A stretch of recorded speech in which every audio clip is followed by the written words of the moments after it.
சீடர்களுக்கு இயேசுவானவர் போதித்த சில போதனைகளை மார்க் எழுதின சுவிசேஷத்திலிருந்து இன்றைக்கு நாம் பார்க்க இருக்கிறோம்.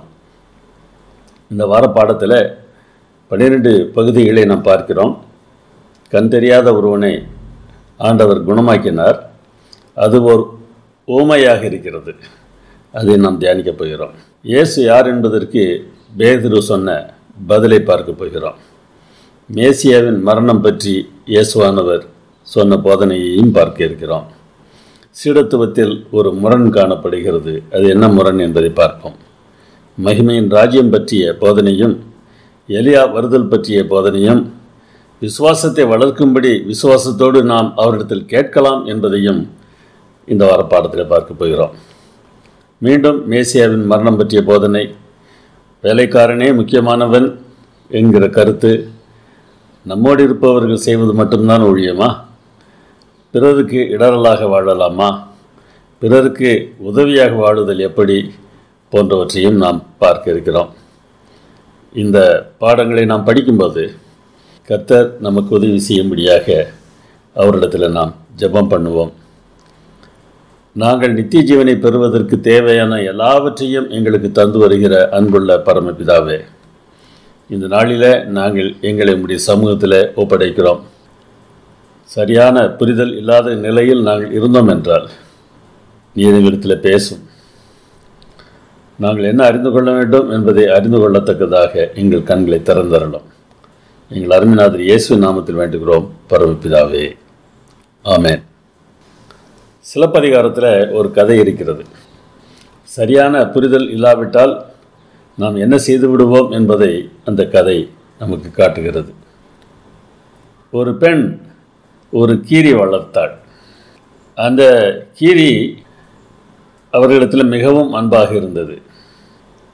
ஒரு நாள் அந்த பெண் தண்ணீர் எடுப்பதற்காக வெளியே செல்கிறாள். திரும்ப வரும்போது கீரி வாசலிலே படுத்து கிடக்கிறது. அதன் வாயெல்லாம் இரத்தம். அவளால் அந்த காட்சியை தாங்க முடியவில்லை.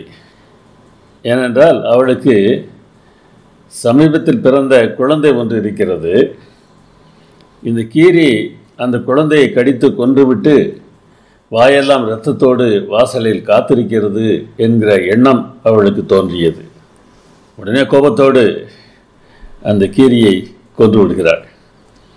கொன்றுவிட்டு உள்ளே வந்தபோது குழந்தை தொட்டிலில் படுத்து கிடக்கிறது.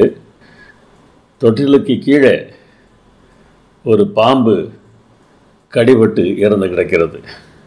இப்பொழுதுதான் என்ன நடந்தது என்பது அவளுக்கு புரிகிறது. கீரியின் மேல் தப்பு எதுவும் இல்லை. கீரியின் வாயில் இருந்த இரத்தம் குழந்தையின் இரத்தம் இல்லை, அந்த பாம்பின் இரத்தம். குழந்தையை காப்பாற்றிவிட்டு சந்தோஷத்தோடு என்னை எதிர்பார்த்து காத்திருந்த இந்த கீரியை நான் கொன்றுவிட்டேனே என்று அவள் வேதனைப்படுகிறாள். சரியான புரிதல் இல்லை என்றால் நாமும் கூட தேவனை விட்டு விலகி விடுவோம், மனிதர்களை விட்டு விலகி விடுவோம், மனிதர்கள் மேல் கோபப்படுவோம், ஏன் தேவன் மேல் கூட கோபப்படுவோம்.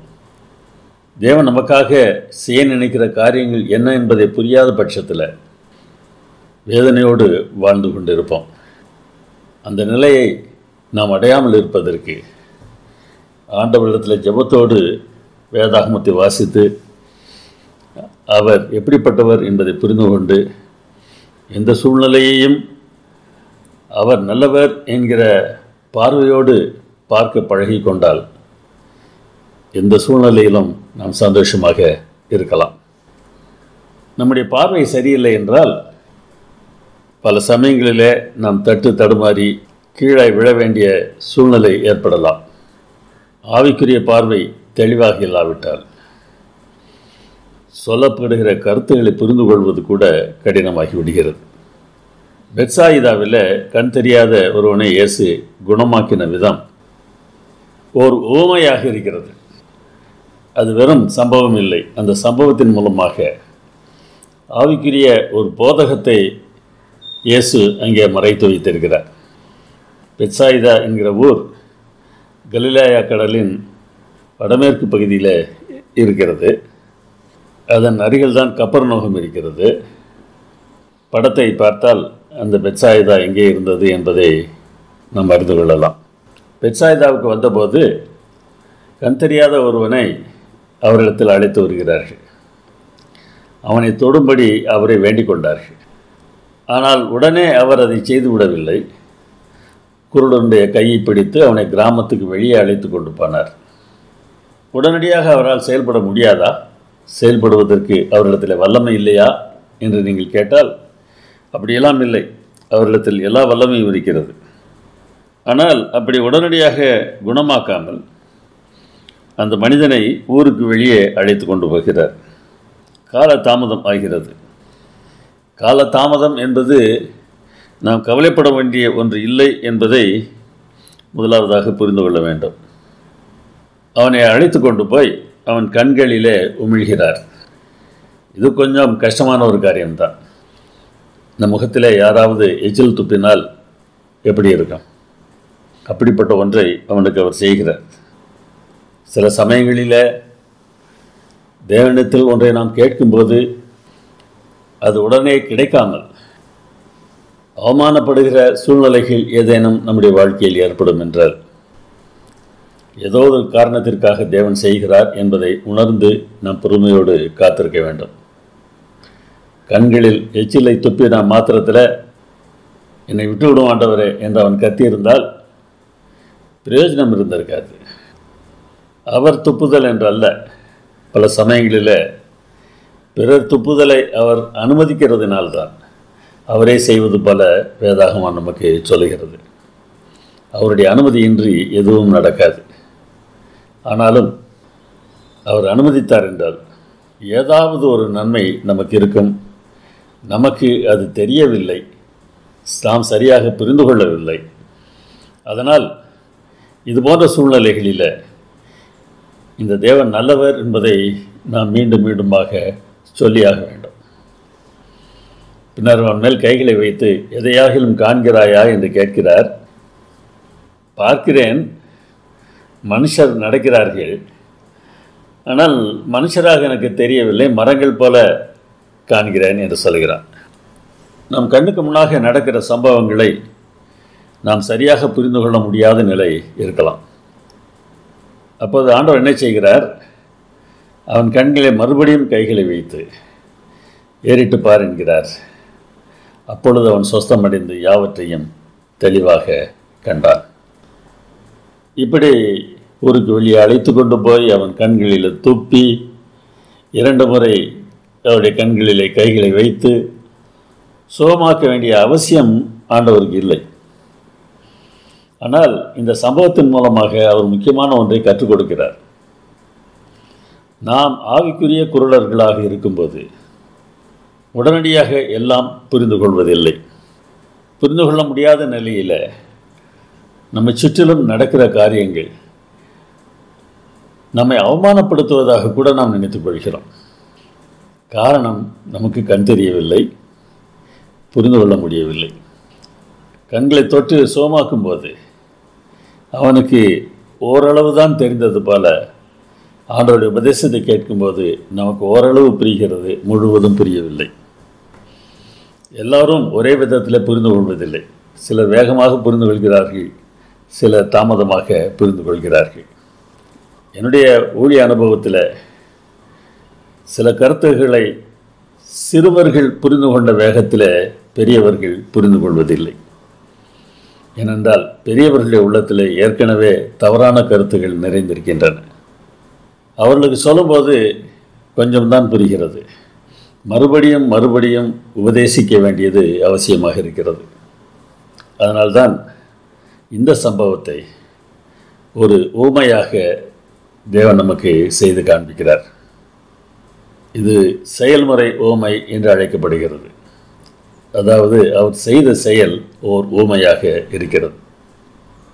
இந்த செயல்முறை ஊமையை ஆண்டவர் செய்து காண்பித்துவிட்டு ஆவிக்குரிய நிலையில் சீடர்கள் எப்படி இருக்கிறார்கள் என்பதையும் வெளிப்படுத்துகிறார். அவரோடு இருக்கிற சீடர்கள் தான், ஆனால் உண்மையை புரிந்து கொள்வதற்கு அவர்கள் திணறுகிறார்கள். இந்த சம்பவத்திற்கு பிறகு தமக்கு நேரிடவிருந்த மரணம் குறித்து இயேசு தம்முடைய சீடர்களுக்கு போதித்தார். அதை பற்றி பல முறை அவர்களிடம் சொன்னபோதும் அதை புரிந்து கொள்ள கஷ்டப்படுகிறார்கள். அந்த குருடன் தெளிவாக காண்பதற்கு 2 தொடுதல்கள் தேவைப்பட்டன. 2வது தொடுதலில் அவனுக்கு முழு பார்வை கிடைத்தது. இந்த குருடனைப் போல சீடத்துவம் குறித்த நுண்ணறிவை பெறுவதற்கு 1க்கு மேற்பட்ட தொடுதல்கள் தேவைப்படலாம் என்பதற்கு இது ஒரு ஊமையாக இருக்கிறது. நம்முடைய தேவன் நம் நிலைமையை நன்றாக அறிந்திருக்கிறார். நாம் புரிந்து கொள்ளத்தக்கதாக எத்தனை முறை வேண்டுமானாலும் அவர் நமக்கு சொல்லிக் கொடுப்பார். நீங்கள் எனக்கு வேண்டாம் என்று அவர் நம்மை தள்ளவே மாட்டார்.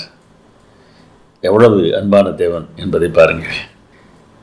இயேசுவே மேசியா என்று பேதுரு இப்பொழுது அறிக்கையிடுகிறார். பிலிப்பி செசரியா பட்டணத்தைச் சேர்ந்த கிராமங்களுக்கு அவர்கள் போகிறார்கள்.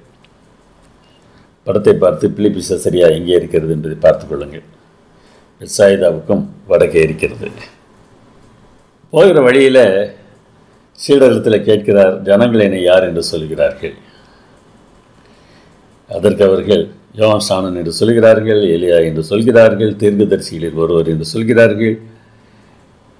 இயேசு அதோடு நிறுத்திவிடவில்லை. சீடர்கள் என்ன நினைக்கிறார்கள் என்பதை கேட்பதற்காகத்தான் இந்த உரையாடலையே அவர் துவக்குகிறார். இன்னும் அந்த கேள்வியை நேரடியாக கேட்டு விடுகிறார். நீங்கள் என்ன சொல்கிறீர்கள்? பேதுரு உடனே பதில் சொன்னார், நீர் கிறிஸ்து. சரி, இதை யாருக்கும் சொல்லாதிருங்கள் என்று அவரிடத்தில் உறுதியாக கட்டளையிட்டார். இயேசுவின் நாட்களிலே மேசியா என்றால் ரோம ஆட்சியை கவிழ்ப்பதற்கு வருபவர் என்கிற அரசியல் ரீதியான ஒரு கருத்து காணப்பட்டது. ஆனால் அதை செய்வதற்கு இயேசு வரவில்லை.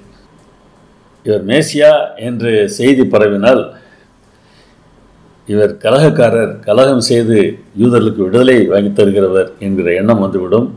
இவர் வந்த வேலையை செய்ய முடியாது என்பதனாலே தம்முடைய அடையாளத்தை யாருக்கும் சொல்ல வேண்டாம் என்று அவர் சொல்கிறார். இந்த வேத பகுதியானது ஒரு திருப்பு முனை பகுதியாகும். இதுவரைக்கும் இயேசு யார், எப்படிப்பட்டவர் என்பதற்கான ஆதாரங்களை மார்க்கு தருகிறார். இதற்கு பிறகு அவர் எங்கே போகிறார் என்பதை தொடர்ந்து சொல்கிறார். ஒன்றை நாம் மனிதர் வைத்திருக்க வேண்டும். இயேசுவை மேசியா என்று சொன்ன முதல் மனிதர் பேதுரு தானா? சிலர் அப்படித்தான் நினைக்கிறார்கள். மார்க் புத்தகத்திலே அதற்கு முன்னராக பிசாசுகள் தான் அவரை மேசியா என்று அழைத்திருக்கின்றன.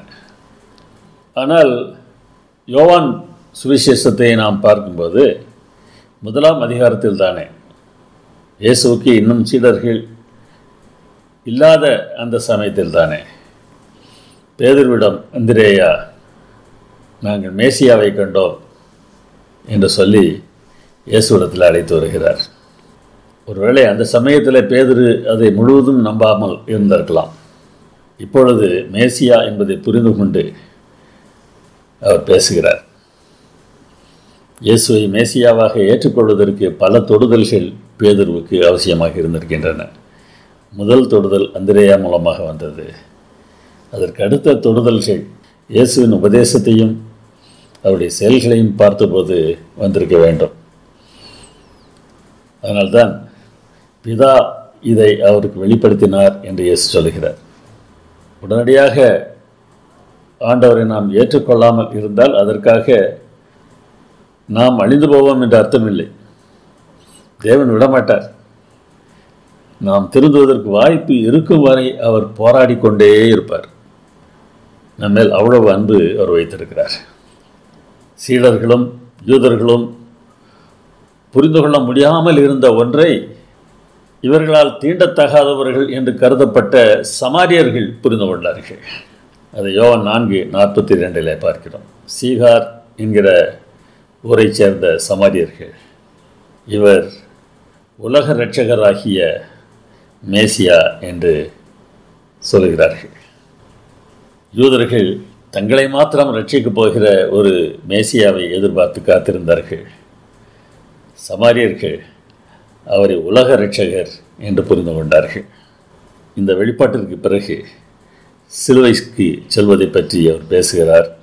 அதை பற்றி மீதியுள்ள 8 அதிகாரங்களிலும் நாம் பார்க்கிறோம். நம்முடைய பாவங்களுக்கான தண்டனையை தாம் ஏற்றுக்கொள்வதற்காக இந்த பூமிக்கு வந்ததன் மூலம் நம்மேல் தேவன் வைத்திருக்கிற அன்பு வெளிப்படுகிறது.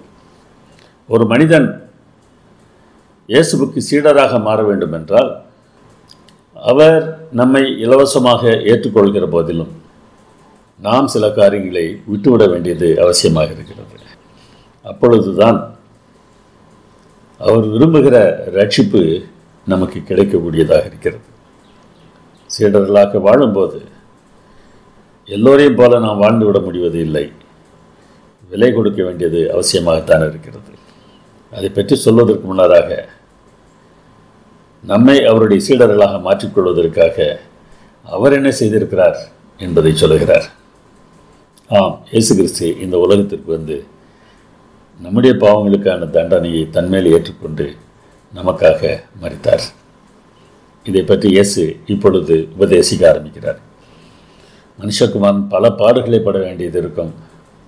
மூப்பர்களும் பிரதான ஆசாரியர்களும் வேதபாரகர்களும் இவரை ஆகாதவன் என்று தள்ளிவிடுவார்கள், கொன்று போடுவார்கள். 3 நாளைக்கு பின்பு உயிர்த்தெழுவார் என்று அவர் போதிக்கத் தொடங்கினார். இதை அவர் தாராளமாக சொன்னாராம். ஆனால் சீடர்களால் புரிந்து கொள்ள முடியவில்லை. உடனே பேதுரு அவரை தனியாக அழைத்து கொண்டு போய் அவரை கடிந்து கொள்ள ஆரம்பித்தார். இப்படியெல்லாம் நமக்கு நடக்கக்கூடாது என்று அவன் பேசுகிறான். பேதுருவை பார்த்து இயேசு சொன்னார், எனக்கு பின்னாக போ சாத்தானே, நீ தேவனுக்கு ஏற்றவைகளை சிந்தியாமல் மனுஷருக்கு ஏற்றவைகளை சிந்திக்கிறாய் என்று சொன்னார். தேவனுக்கு ஏற்றது சில சமயங்களில் நாம் சில கஷ்டங்களை அனுபவிக்க நேரிடலாம் என்பதுதான். சில சமயங்களில் அது நமக்காக இருக்கலாம், சில சமயங்களிலே அது பிறருக்காக இருக்கலாம். இயேசு மரிக்க இருந்தார், அது மற்றவர்களுக்காக. அப்படிப்பட்டவர்களாக நாம் மாற வேண்டும் என்று தேவன் எதிர்பார்க்கிறார். இது நாம் சீடத்துவத்திற்கு கொடுக்கக்கூடிய ஒரு விலைதான். நம்மை மாத்திரம் அப்படிப்பட்ட விலை கொடுக்கும்படியாக ஆண்டவர் அழைக்கவில்லை. தாமே அந்த விலையை கொடுத்து ஒரு மனிதனாக வந்து நம்முடைய தண்டனையை தன்மேலே ஏற்றுக்கொண்டார். அவர் சாக வேண்டும், கொல்லப்படுவார் என்று சொன்ன கருத்தை சீடர்களால் தாங்கிக் கொள்ள முடியவில்லை. மேசியா சங்கரிக்கப்படுவார் என்கிற கருத்து தானியேல் 9:26 இருக்கிறது. ஆனால் யூதர்களோ மேசியாவை பற்றிய தங்கள் கருத்துக்கு வசதியாக இந்த வசனத்தை மறந்துவிட்டார்கள். சீஷர்கள் கூட இதற்கு விதிவிலக்கு இல்லை என்று தான் சொல்ல வேண்டும். பேதுரு செய்தது அதைத்தானே காட்டுகிறது. இயேசு கிறிஸ்து என்று சொன்ன மாத்திரத்தில் உண்மையிலேயே நாம் இயேசு கிறிஸ்துவை வணங்குகிறோம் என்று அர்த்தமில்லை. அவர் எப்படிப்பட்டவர் என்பதை புரிந்து கொண்டால்தான் நாம் உண்மையிலேயே அவரை வணங்குகிறவர்களாக காணப்படுவோம். மேசியாவை யூதர்களும் ஏன் சீடர்களும் கூட எதிர்பார்த்த விதம் வித்தியாசமானதாக இருந்ததினால இயேசு சொன்னதை சீடர்களாலும் புரிந்து கொள்ள முடியவில்லை. நமக்காக தேவன் தமையே தந்தார், நம்முடைய தேவைகளை அவர் சந்திக்காமல் இருப்பாரா என்கிற உணர்வு நமக்கு இருக்கிறது என்றால் எந்த சூழ்நிலையிலும் நாம் எதையும் ஏற்றுக்கொள்வதற்கு ஆயத்தமாக இருப்போம். நான் ஏன் இவனுக்காக கஷ்டப்பட வேண்டும் என்று சில சமயங்களை நாம் கேள்வி கேட்கிறோம். அந்த இவன் அல்லது இவள் என்பது வீட்டிலே இருக்கிற ஆளாக இருக்கலாம், திருச்சபையில் இருக்கக்கூடிய ஆளாக இருக்கலாம், நம்மோடு வேலை செய்கிறவர்களாக இருக்கலாம். ஆனால் அவர்களுக்காக நாம் கஷ்டப்படுவதற்கு ஆயத்தமாக இல்லை என்றால் நாம் அன்புள்ளவர்கள் என்று எவ்வாறு சொல்ல முடியும்? சீடத்துவத்தில் ஒரு முரண் இருக்கிறது. அது என்ன முரண் என்பதை நாம் இப்போது பார்ப்போம். ஒருவன் என் பின்னே வர விரும்பினால் அவன் தன்னைத்தான் வெறுத்து தன் சிலுவையை எடுத்துக்கொண்டு என்னை பின்பற்ற கடவன். தன் ஜீவனை ரட்சிக்க விரும்புகிறவன் அதை இழந்து போவான். இதுதான் முரண். என்னுடைய வாழ்க்கை என்று நாம் நினைக்கிறோம். ஜீவன் என்கிற இந்த வார்த்தையிலே உயிர் மாத்திரமல்ல, வாழ்க்கை அடங்கியிருக்கிறது. தன்னுடைய வாழ்க்கை நன்றாக இருக்க வேண்டும் என்று விரும்புகிறவன் அந்த வாழ்க்கையை இழந்து போவான். ஆனால் அவருக்காக இந்த நற்செய்தி அறிவிக்கப்பட வேண்டும் என்பதற்காக தன்னுடைய வாழ்க்கையை தியாகம் பண்ணுகிறவர்கள் அதை காப்பாற்றுகிறார்கள். எல்லோரும் வாழ்வது போல அவர்கள் வாழாமல் இருக்கலாம். தனக்கு இருக்கிற செல்வாக்கையும் தனக்கு இருக்கிற பணத்தையும் மற்றவர்களுக்காக அவர் செலவிட நேரிடலாம். ஆனால் அதுதான் உண்மையான வாழ்க்கை. அப்படிப்பட்ட ஒரு வாழ்க்கை வாழ்வதனால நமக்கு முடிவே இல்லாத நித்திய வாழ்க்கை கிடைக்க இருக்கிறது. எனவே கொஞ்ச காலமாகிய இந்த வாழ்க்கையை நாம் இழந்துவிட்டால் பெரிய வாழ்க்கையை நமக்கு தருவதற்கு இந்த தேவன் ஆயத்தமாக இருக்கிறார். ஒரு பக்கம் 1 கோடி ரூபாய் வைத்திருக்கிறார்கள், இன்னொரு பக்கம் 50 பைசா வைத்திருக்கிறார்கள். நீங்கள் இதை விரும்பி ஏற்றுக்கொள்வீர்கள்? 50 பைசாவுக்காக 1 கோடி ரூபாயை இழந்து விடுவீர்களா, அல்லது 1 கோடி ரூபாய்க்காக இந்த 50 பைசாவை தொலைப்பதற்கு ஆயத்தமாக இருப்பீர்களா? இந்த உலகத்தில் இப்பொழுது நாம் வாழ்கிற வாழ்க்கை இந்த 50 பைசா தான். நமக்கு ஆண்டவர் தர விரும்புகிற வாழ்க்கை 1 கோடி அல்ல, கோடி கோடி கோடி என்று சொல்லிக்கொண்டே போகலாம். முடிவே இல்லாத ஒரு வாழ்க்கை. அப்படிப்பட்ட வாழ்க்கையை தேவன் நமக்கு தருவதற்கு ஆயத்தமாக இருக்கிறார். உலகம் முழுவதையும் நாம் ஆதாயப்படுத்தினாலும் நம்முடைய நித்திய வாழ்க்கையை நாம் நஷ்டப்படுத்தி விட்டால் என்ன பிரயோஜனம்? அதனால் விபச்சாரமும் பாவமும் உள்ள இந்த சந்ததியில் என்னை குறித்து நீங்கள் சொல்ல வேண்டும் என்று சொல்கிறார். அவருடைய வார்த்தைகளை குறித்து நாம் வெட்கப்படாமல் பேச வேண்டும் என்று சொல்கிறார். நாம் வாழ்ந்து காண்பிக்க வேண்டும். நாம் சாட்சியாக அறிவிப்பதற்கு அழைக்கப்பட்டிருக்கிறோம். இப்பொழுது நாம் அப்படி வாழ ஆசைப்படவில்லை என்றால், அவருக்காக நாம் எதையும் செய்வதற்கு ஆயத்தமாக இல்லை என்றால், பின்னர் நம்மை பற்றி பேச வேண்டிய நிலையில் நம்மை பற்றி பேசுவதற்கு இயேசுவும் வெட்கப்படுவார் என்று வசனம் சொல்கிறது. நாம் செய்கிற வேலையெல்லாம் நம்மை உயர்த்தி கொள்வதற்காகவோ நம்மை பெருமைப்படுத்திக் கொள்வதற்காகவோ இல்லாமல் இயேசுவுக்காக, தேவனுக்காக என்று செய்ய வேண்டும். அப்படி செய்கிறோமா என்பதை ஊழியம் செய்கிற ஒவ்வொருவரும் யோசித்து பார்க்க வேண்டும். ஒன்றுமே செய்யாமல் இருக்கிறவர்கள் இதை நாம் செய்ய வேண்டும் என்று தூண்டப்பட வேண்டும். இயேசுவின் நோக்கமே இயேசுவை பின்பற்றுகிறவர்களிடமும் இருக்க வேண்டும். அதற்காகவே அவர்கள் அழைக்கப்பட்டிருக்கிறார்கள். அதாவது சிலுவையை எடுத்துக்கொண்டு அவரை பின்பற்ற வேண்டும். சிலுவையை எடுத்துக்கொண்டு பின்பற்றுவது என்றால் கழுத்தில் ஒரு தங்கச் சிலுவையை அணிந்து கொள்வதல்ல. சிலுவையில் இயேசு தாம் மரிப்பதற்கு ஒப்பு கொடுத்தது போல இந்த உலகத்தில் நம்முடைய திட்டங்களுக்கும் நம்முடைய யோசனைகளுக்கும் நம்முடைய சிந்தனைகளுக்கும் இடம் கொடாமல் அவற்றை நாம் சிலுவையில் அறைந்தவர்களாக வாழ வேண்டும். பிதாவை விட்டு பிரிவது இயேசுவுக்கு வேதனையாக இருந்தாலும் நம்முடைய ரட்சிப்புக்காக அதை செய்வதற்கு அவர் தீர்மானித்தார் அல்லவா? அதுபோல சில காரியங்கள் நமக்கு வேதனை தருவதாக இருந்தாலும் மற்றவருடைய ரட்சிப்புக்காக அவற்றை ஏற்றுக்கொள்வதற்கு நாம் ஆயத்தமாக இருக்க வேண்டும். அதற்கு பிறகு ஒரு மலையில் நடந்த சம்பவத்தையும் மக்கள் கூட்டத்தில் நடந்த ஒரு சம்பவத்தையும் நாம் பார்க்க இருக்கிறோம். பலத்தோடு வருகிற மகிமையின் ராஜ்யம் எப்படிப்பட்டதாக இருக்கும்? ஒரு முறை சீடரிடத்தில் பேசிக்கொண்டிருந்த போது இயேசு சொன்னார், தேவனுடைய ராஜ்யம் பலத்தோடு வருவதை காணும் முன் இங்கே நிற்கிறவர்களில் சிலர் மரணத்தை ருசுவார்ப்பதில்லை என்று சொன்னார்.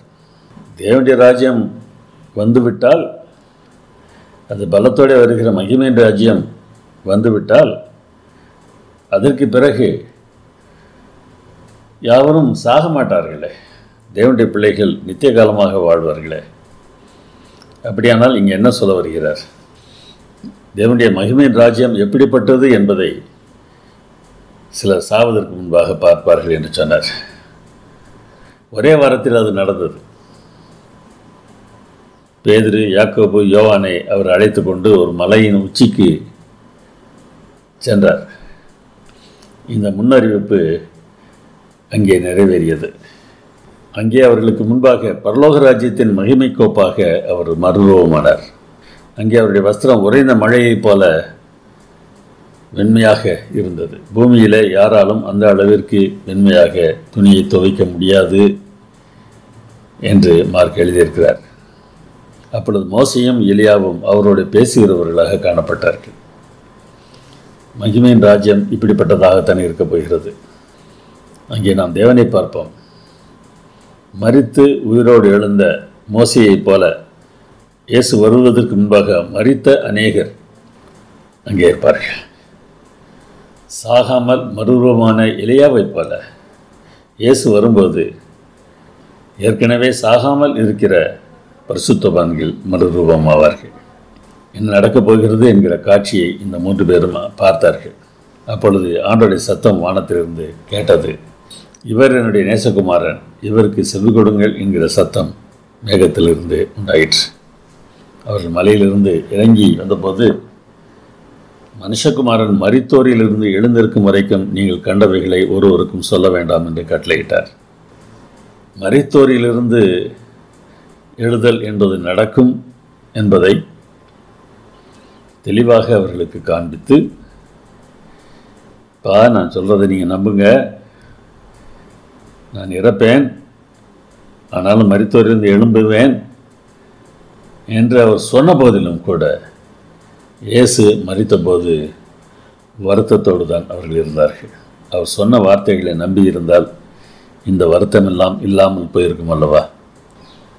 உலக முடிவுக்கு முன்னராக எலியா வருவார் என்று சொல்லப்பட்டிருப்பதனால் அதை பற்றி இயேசுவிடத்தில் கேள்வி கேட்கிறார்கள்.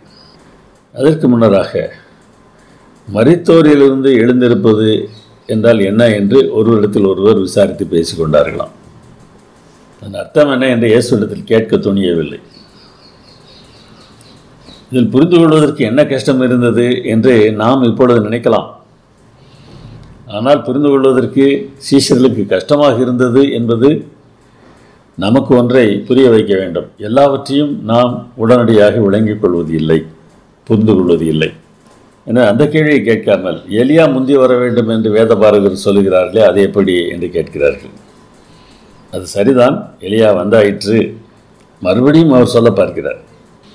அவர் சொன்னதை புரிந்து கொள்ளாமல் வேறு கேள்விகளை அவர்கள் கேட்பதை புரிந்து கொண்ட இயேசு மறுபடியும் சொல்கிறார். மனுஷகுமாரன் பல பாடுகள் பட்டு அவமதிக்கப்படுவார் என்று அவரை குறித்து எழுதியிருக்கிறதே, அது எப்படி என்று கேட்கிறார். அந்த குருடனை 2 தடவை தொட்டு சுகமாக்கி எல்லோருக்கும் பல தொடுதல்கள் தேவையாக இருக்கிறது என்பதை ஆண்டவர் ஒரு உண்மையாக காட்டியதை தொடர்ந்து நடக்கிற சம்பவங்கள் உண்மை என்று விளக்குகின்றன. எலியா வர வேண்டுமே என்று அவர்கள் சொன்னதையும் அவர் விடவில்லை.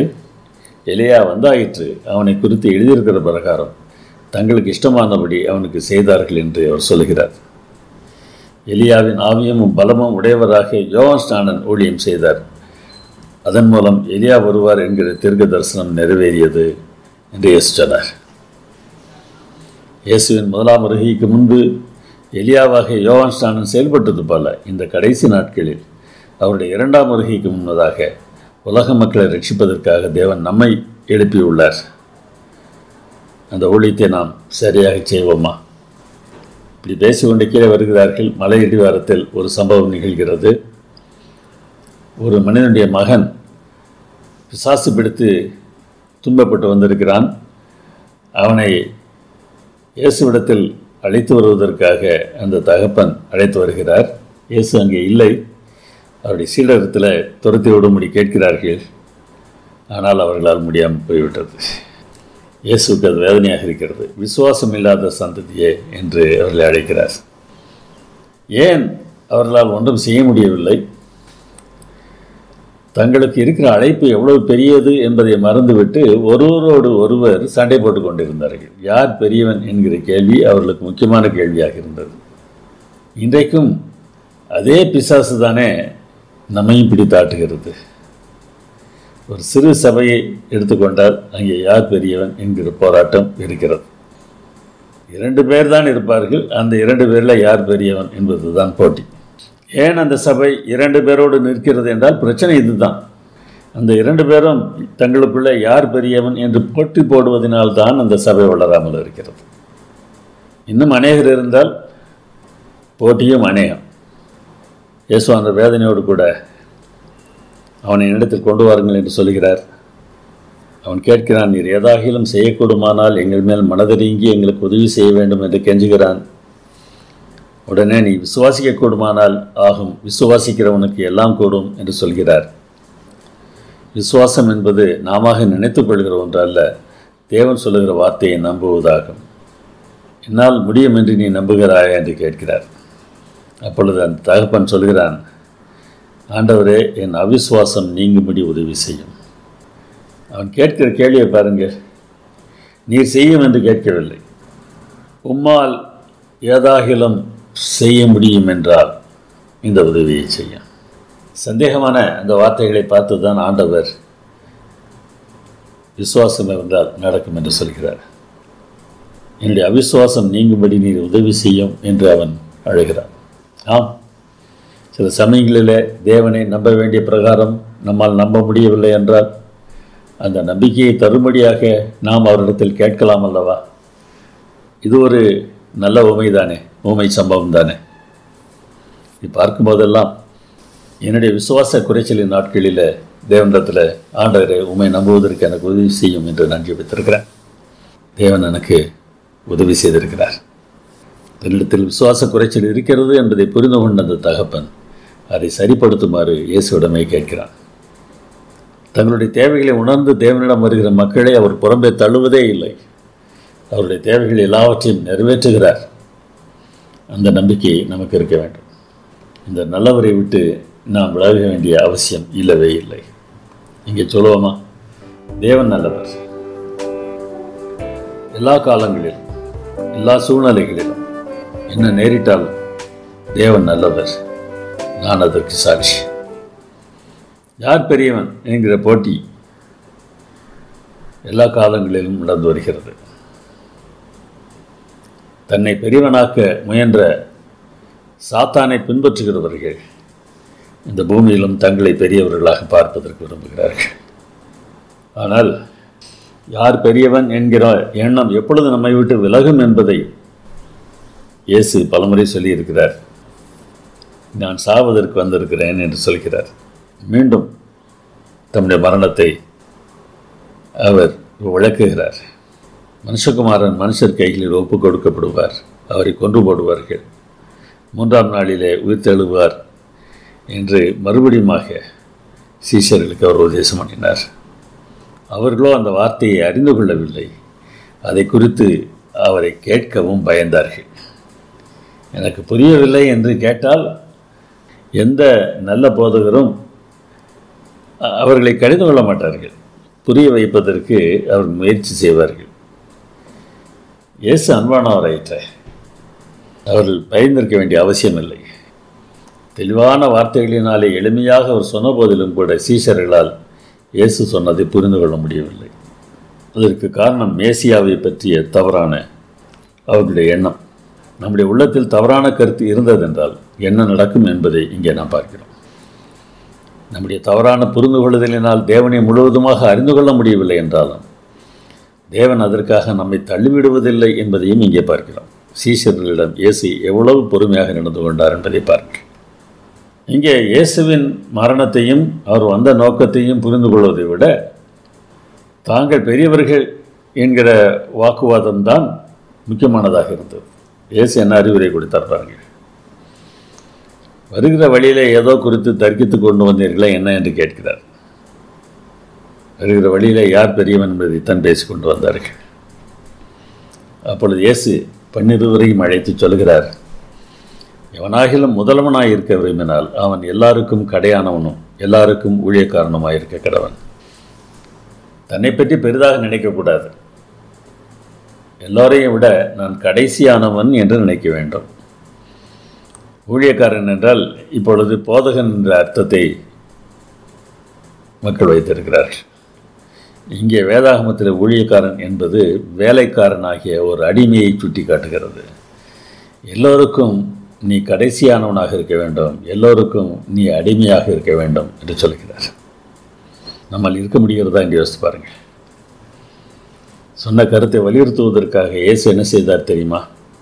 ஒரு சிறு பிள்ளையை எடுத்து அதை அவர்கள் நடுவில் நிறுத்தி அதை அணைத்து கொண்டார். அவர் அந்த பிள்ளையை அழைத்து அவர் நடுவில் நிறுத்தின போது அந்த பிள்ளை பயந்திருக்கலாம். எனவே பிள்ளையை அணைத்து அதன் பயத்தை போக்குகிறார். நாமும் கூட பயப்படும் போது அவர் வேதனையோடு கூட இத்தனை வயது ஆகியும் என்னை புரிந்து கொள்ளவில்லையா என்று நம்மை அணைத்துக் கொள்கிறார். நம்மை தள்ளுவதில்லை. சிறு பிள்ளைகளை ஒரு பொருட்டாக அந்த காலத்திலே மக்கள் எண்ணியது இல்லை. அதனால் யாரையும் ஒதுக்காமல் என் நாமத்தினாலே நீ அவர்களை ஏற்றுக்கொண்டால் நீ என்னை ஏற்றுக்கொள்கிறாய், பிதாவையும் ஏற்றுக்கொள்கிறாய் என்று சொல்கிறார். நீ உன்னை பெரியவன் என்று நினைத்து கொள்வதை நிறுத்திவிட்டு சாதாரண மக்களையும் ஏற்றுக்கொள்வதற்கு ஆயத்தமாக இருந்தால் நீ என்னை ஏற்றுக்கொள்கிறாய் என்று சொல்கிறார். நம்மோடு இராதவர்களை நாம் ஒதுக்கிவிட வேண்டுமா? யோவான் இயேசுவிடத்தில் ஒன்று சொல்கிறார், போதகரே, நம்மை பின்பற்றாதவன் ஒருவன் உமது நாமத்தினாலே பிசாசுகளை துரத்துகிறதை கண்டோம். அவன் நம்மை பின்பற்றாதவனானதால் அவனை தடுத்தோம் என்று சொல்கிறார். மார்க் 9:38 வாசிக்கிறோம். அதற்கு இயேசு சொல்கிறார், அவனை தடுக்க வேண்டாம். என் நாமத்தினாலே அற்புதம் செய்கிறவன் எளிதாய் என்னை குறித்து தீங்கு சொல்ல மாட்டான். நமக்கு விரோதமாய் இராதவன் நமது பட்சத்தில் இருக்கிறான் என்று சொல்கிறார்.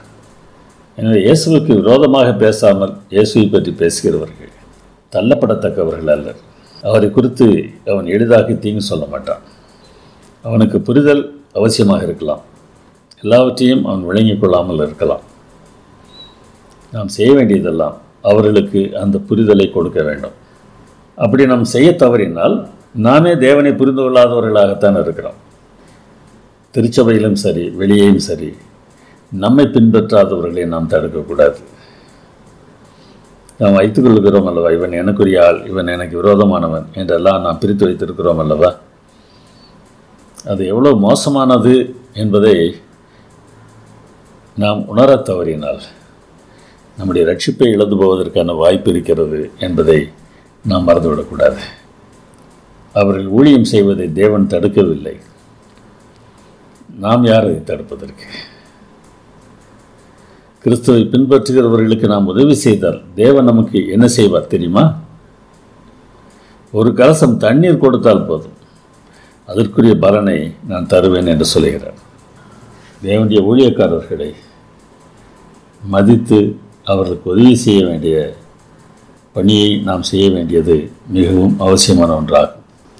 ஒருவேளை அந்த ஊழியக்காரரோ அல்லது அவரை சேர்ந்தவர்களோ நமக்கு நன்மை செய்யாவிட்டாலும் தேவன் எப்படிப்பட்டவர் என்பதை நாம் மறந்துவிடக்கூடாது. நீங்கள் பரிசுத்தவான்களுக்கு ஊழியம் செய்ததினாலும் செய்து வருகிறதினாலும் தமது நாமத்திற்காக காண்பித்த அன்புள்ள பிரயாசத்தை மறந்து விடுவதற்கு தேவன் அநீதி உள்ளவர் அல்லவே. அவர்களே மறந்தாலும் தேவன் மறக்க மாட்டாராம். எனவே ஊழியக்காரர்களுக்கு நாம் செய்கிற உதவியை தேவனுக்கே செய்கிறோம் என்ற உணர்வோடு கூட நாம் செய்ய வேண்டும். நரகத்தில் ஆரோக்கியமாக உள்ள பலவான்கள் இருப்பார்கள், பரலோகத்திற்கு ஊனர்கள் செல்வார்கள் என்பதாக இயேசு சொல்கிறார் என்று பல சமயத்தில் நாம் தவறாக புரிந்து கொள்கிறோம். இந்த உலகத்தில் பலவான்களாக இருக்கிறவர்கள் நரகத்திற்கு போகலாம். இந்த உலகத்தில் ஊனர்களாக இருக்கிறவர்கள் பரலோகத்திற்கு போகலாம். பரலோகத்தில் இருக்கிறவர்கள் ஊனர்களாக இருப்பார்கள் என்று இயேசு சொன்னதாக நினைத்தால் அது சரியல்ல. பரலோகத்தில் இருக்கக்கூடிய பரிசுத்தவான்கள் அங்கே ஊனர்களாக இருப்பார்கள் என்று நாம் நினைத்தால் அது தவறு அல்லவா? பரலோகத்தில் ஊனர்கள் யாரும் இருக்கப் போவதில்லை. எல்லாரையும் ஆண்டவர் மறுரூபமாக்கி விடுகிறார். மற்றவர்களுக்கு இடர் உண்டாக்குகிற வாழ்க்கையை பற்றி பேசும்போது இயேசு இவ்வாறு சொல்கிறார், அவனுடைய கழுத்தில் இயந்திரக்கல்லை கட்டி சமுத்திரத்தில் அவனை தள்ளி போடுவது அவனுக்கு நலமாக இருக்கும் என்று சொல்கிறார். அநேகர் தேவனை விட்டு விலகுவதற்கு காரணர்களாக நாம் இருக்கிறோமா? யோசித்து பார்க்க வேண்டும். அப்படிப்பட்ட செயலை நாம் செய்கிறோம் என்றால் ஆவிக்குரிய நிலையில் நாம் இன்னமும் சிறு பிள்ளைகளாக, ஏன் அதைவிட கீழானவர்களாகத்தான் இருக்கிறோம் என்பதை நாம் புரிந்து கொள்ள வேண்டும். அப்படிப்பட்ட நிலையில் இருக்கிற நமக்கு ஆண்டவர் கொடுக்கிற ஆலோசனை என்ன தெரியுமா? உன் கை உனக்கு இடரல் உண்டாக்கலாம். அப்படி உண்டாக்கினால் அதை வெட்டி போட்டு விடு. 2 கையோடு நீ நரகத்திற்கு போக வேண்டிய அவசியம் இல்லை. ஒரு கையோடு நீ நித்திய ஜீவனுக்குள் போகலாம் என்று சொல்கிறார். அவியாத அக்கினியுள்ள நரகம் என்று சொல்கிறார். அப்படியானால் அணிந்து போகாமல் அந்த அக்கினி எரிந்து கொண்டே இருக்கும் என்று நாம் நினைத்தால் நாம் மறுபடியும் தவறாக புரிந்து கொள்கிறோம். அவியாத அக்கினி என்பதற்கான விளக்கம் யாராலும் அவிக்கப்படாத அக்கினி என்பதாகும். அவர்களை அழிப்பதற்கு தேவன் அனுப்புகிற அக்கினியை யாராலும் அணைக்க முடியாது என்பது தான் அர்த்தம்.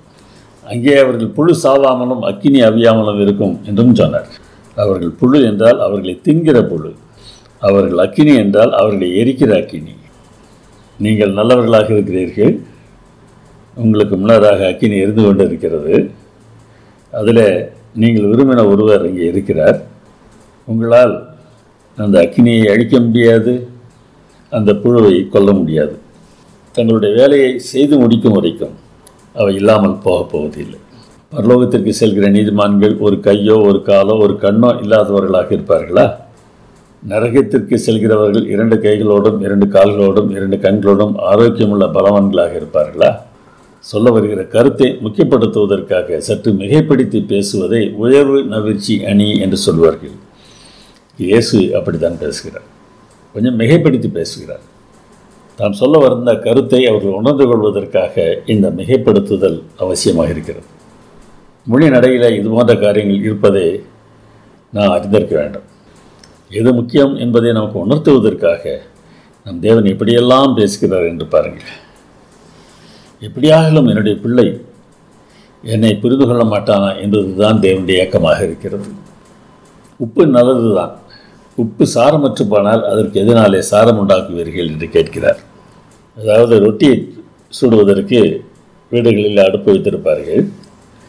அந்த அடுப்பின் அடிப்பகுதியில் உப்பு போடப்பட்டிருக்கும், கறி போடப்பட்டிருக்கும், அதற்கு மேலே தான் தளத்தை அமைத்திருப்பார்கள். சூடாக்கிய பிறகு அந்த சூடு அதிக நேரம் அந்த அடுப்பிற்குள்ளாக இருப்பதற்காக இவ்வாறு செய்வார்கள். ஒரு நாள் வரும், அடுப்பு சூடாக இருக்காது, காரணம் உப்பு சாரமற்று போய்விட்டது, அதை வெளியே எறிந்து விடுவார்கள். மறுபடியும் வேறே உப்பும் வேறே கறியும் போட்டு அந்த தளத்தை மூடுவார்கள். நாம் எல்லாம் உப்பாக இருக்க வேண்டும், தேவனுடைய அன்பை நிலைத்திருக்க பண்ணுகிறவர்களாக இருக்க வேண்டும். நம்மை சுற்றிலும் இருக்கிறவர்களுக்கு ஆவிக்குரிய அன்பை பொழிகிறவர்களாக இருக்க வேண்டும், அதை நிலைத்திருப்பதற்கு உதவுகிறவர்களாக இருக்க வேண்டும். அப்படி இல்லாமல் போனால் உப்பு சாரமற்று போன நிலைக்கு வந்து விடுகிறோம். நம்மை வெளியே தானே தூக்கி எறிய வேண்டும். இயேசு சொல்கிறார் பாருங்கள், உங்களுக்குள்ளே உப்புடையவர்களாக இருங்கள். அதாவது மற்றவர்கள் பக்குவம் அடைவதற்கு தேவையான உதவியை செய்கிறவர்களாக இருங்கள் என்று சொல்கிறார். ஒருவரோடு ஒருவர் சமாதானம் உள்ளவர்களாயும் இருங்கள். இது எவ்வளோ தூரம் அவசியமாக இருக்கிறது. நாம் இருப்பது உப்பாக இருக்க வேண்டும், நம்மாலே மற்றவர்கள் பக்குவம் அடைய வேண்டும் என்கிற எண்ணம் இல்லாமல் நான் தான் பெரியவன், நான் தான் பெரியவன், நான் தான் பெரியவன் என்று நாம் குதித்து கொண்டே இருந்தோம் என்றால் யாருக்கு என்ன நன்மை? நமக்கும் நன்மை இல்லை, நம்மை சுற்றி இருக்கிறவர்களுக்கும் நன்மை இல்லை. இயேசுவின் போதனையை நாம் புரிந்து கொண்டோம் என்றால் நாம் ஒருவரோடு ஒருவர் சமாதானம் உள்ளவர்களாக இருப்போம், மற்றவர்களுக்கு உதவி செய்கிறவர்களாக இருப்போம், மற்றவர்களுக்கு பிரயோஜன உப்பாக இருப்போம். ஜெர்மனியில் ஹிட்லர் பதவியில் இருந்தபோது யூதர்களையும் பிற இன மக்களையும் மிகவும் கஷ்டப்படுத்தினார். அதற்கு காரணம் என்ன? நாங்கள் தான்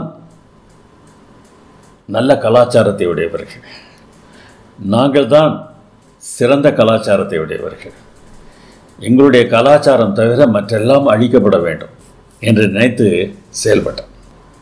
அதன் உச்சகட்டமாக என்ன நடக்கும் தெரியுமா? நான் நினைக்கிற கலாச்சாரத்திற்குள்ளே நீ வரவில்லை என்றால் உன்னை கொன்று போடுவேன் என்று சொல்லக்கூடிய அளவிற்கு நம்மை மோசமாக்கிவிடும் இந்த தன்மை. எங்களிடம்தான் சத்தியம் இருக்கிறது என்று நினைக்கிறவர்களும் கூட இப்படித்தான் செயல்பட்டு கொண்டிருக்கிறார்கள். கொசுவை வடிகட்டி ஒட்டகத்தை விழுங்குகிறவர்கள். சின்ன சின்ன காரியங்களில் அப்படி இருக்க வேண்டும், இப்படி இருக்க வேண்டும் என்று சொல்வார்கள், மற்றவர்களிடத்தில் அன்பாக இருக்க முடியாது. ஹிட்லர் ஜெர்மனியிலும் மற்ற பகுதியிலும் பேயாட்டம் ஆடிய போது நடந்த ஒரு சம்பவம் வரலாற்றிலே பதிவு செய்யப்பட்டிருக்கிறது. தெற்கு பிரான்சில் உள்ள மலைப்பகுதியில் லே சாம்போன் என்று ஒரு சின்ன நகரம் இருந்தது. 3000 பேர் தான் அங்கே குடியிருந்தார்கள். அந்த ஊரில் ஹியூகனாட்ஸ் என்று அழைக்கப்படுகிற புரொட்டஸ்டன்ட் சபையைச் சேர்ந்தவர்கள் இருந்தார்கள். அவருடைய சபையின் போதகர் ஆந்திரே ட்ரோக்கம் என்பதாகும். அவருடைய மனைவி மக்தா ட்ரோக்கம். இவர்கள் விசுவாசத்தோடும் தேவன் மேல் நம்பிக்கையோடும் 5000 பேருக்கும் அதிகமான யூதர்கள் தப்புவதற்கு உதவி செய்தார்கள். அவர்களை பத்திரமாக ஒளித்து வைத்து பாதுகாத்தார்கள். வெகு காலம் ஹிட்லரின் ஆட்களுக்கு இது தெரியவில்லை. தெரிய வந்தபோது அவர்களை கைது செய்வதற்கு வீரர்களை அனுப்புகிறார்கள். அன்றைய தினத்தில் போதகரும் போதகருடைய மனைவியும் ஒரு வீட்டிற்கு விருந்துக்கு அழைக்கப்பட்டிருந்தார்கள். விருந்துக்கு அழைக்கப்பட்ட போதகர் வர வேண்டும் என்பதற்காக அந்த வீட்டில் இருந்து ஒரு சிறு பெண் போதகருடைய வீட்டிற்கு வந்தார். அங்கே வந்தபோது போதகரை நாசி வீரர்கள் கைது செய்து கொண்டிருக்கிறதை பார்க்கிறார். உடனடியாக ஓடி சென்று நம்முடைய போதகரை கைது செய்து விட்டார்கள் என்று கத்துகிறார். செய்தி ஊரெல்லாம் பரவியது. அநேகர் அங்கே ஓடி வந்தார்கள். அங்கே அவர் பார்த்த காட்சி என்ன தெரியுமா? கைது செய்ய வந்த வீரர்களிடத்தில் மக்தா பேசி கொண்டிருக்கிறார். சாப்பிட்டு விட்டு போங்க. இதை கேட்ட விசுவாசிகளுக்கு கோபம் வந்தது. யாரை உபசரிக்கிறீர்கள்? உங்கள் கணவரை கைது செய்திருக்கிறார்கள். ஒருவேளை கொன்றுபடவும் செய்வார்கள். இந்த சமயத்தில் இந்த மன்னிப்பு எல்லாம் அவசியம்தானா? அதற்கு மக்தா சொன்ன பதில் என்ன தெரியுமா? என்ன பெரிய பெரிய வார்த்தைகளை சொல்லிக் கொண்டிருக்கிறீர்கள். நாங்கள் ஒன்றும் எதையும் பெரிதாக செய்து விடவில்லை. எங்கள் கடமையை செய்தோம். இப்பொழுதும் பதற்றப்பட வேண்டிய அவசியம் இல்லை. அவர்கள் பசியோடு இருக்கிறார்கள். பசி ஆறிவிட்டு செல்லட்டும் என்று தான் சாப்பிட சொன்னேன். இப்படிப்பட்டவர்களுக்கு முன்னராக நாம் வெறும் குப்பைகளாக இருக்கிறோம். சத்தியத்தை கைக்கொள்ளுதல் என்பது இயேசு எப்படிப்பட்டவர் என்பதை வாழ்க்கையில் காட்டுதலாகும். பகைவரை மன்னிப்பது பெருமைக்காக அல்ல, நம்மை பெரியவர்களாக மாற்றிக்கொள்வதற்காக அல்ல, நாம் கிறிஸ்தவர்கள் என்பதற்காக. பகைவனையே மன்னிக்க வேண்டும் என்று சொல்லியிருக்க நமக்குள் யார் பெரியவர் என்கிற போராட்டம் எவ்வளோ மோசமானது. ஜெபம் பண்ணுவோம். எங்கள் நல்ல பிதாவே, நீ சொல்வதை விளங்கிக் கொள்வதற்கு சிரமப்பட்டவர்களையும் நீர் வேண்டாம் என்று தள்ளிவிடவில்லை. அவர்களதை தொடர்ந்து அன்பு காட்டினீர். யாரையும் வெறுத்து நீர் ஒதுக்கவில்லை. அவர்களுக்காகவும் அழுதீர். அப்படிப்பட்ட தன்மை எங்களில் உருவாக எங்களை உங்களுடைய சமூகத்திலே ஒப்படைக்கிறோம். ஏற்றுக்கொள்ளும், உடைத்து உருவாக்கும். எங்கள் அருமைநாதர் இயேசு நாமத்திலே கேட்கிறோம் பிதாவே. ஆமென்.